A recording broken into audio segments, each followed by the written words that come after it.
Bitwave is uniquely designed to deal with very, very complex transitions to new FASB, to new accounting standards. And we've been designed from the very beginning to handle this. So I want to talk really quickly about the different things that you need to have for kind of FASB readiness. And this is where we are right now. And so first and foremost, you need to have, FASB now requires robust roll forward data. So as part of your reporting, you're going to be doing roll forwards. Bitwave, we've had that for over a year now in our inventory views. I'm going to show it off because I want to make sure everyone knows how to get at it.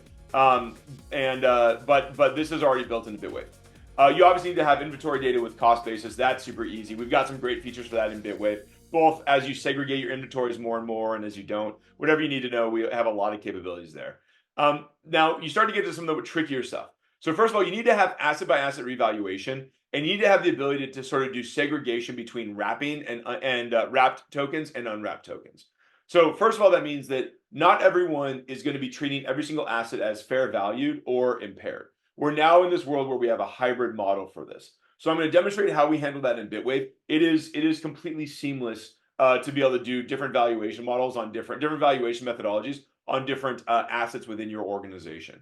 The other part is you need to be able to do now, there's a very, very real world where many of our customers are moving to a world where they do one wrapping treatment for tax purposes and a different wrapping treatment for accounting purposes because of this FASB guidance. So if you're following GAAP, this new GAAP 2024 guidance, you really should be treating your wrapped assets as different from your primary underlying assets, especially WBTC and WEAF. So in that situation, but for tax purposes, you might want to keep them the same. This is what Bitwave was built for. So I'll talk through about that a little bit just because it's such a critical part of Bitwave and it's so important that if you don't know much about this piece of it, pay attention because it's super, super important.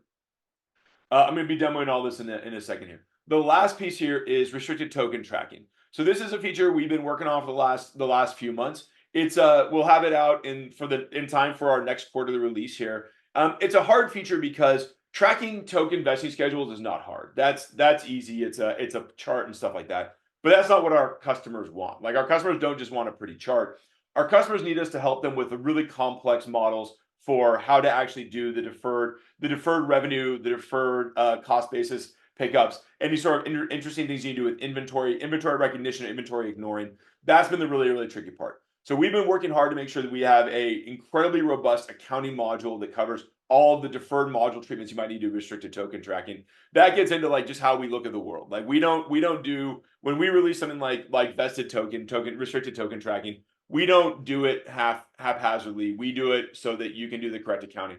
So we'll have, this will be very similar to if you're familiar with like a deferred revenue module, you'll be able to set deferred revenue dates that actually push through journal entries on certain dates. So really cool stuff coming down the pike here. But in the meantime, most of our clients today that need to do FASB reporting are, in fact, FASB compliant reporting, are tracking their restricted tokens separately. So we think that you're all ready to go as long as you're tracking your restricted tokens separately off of it.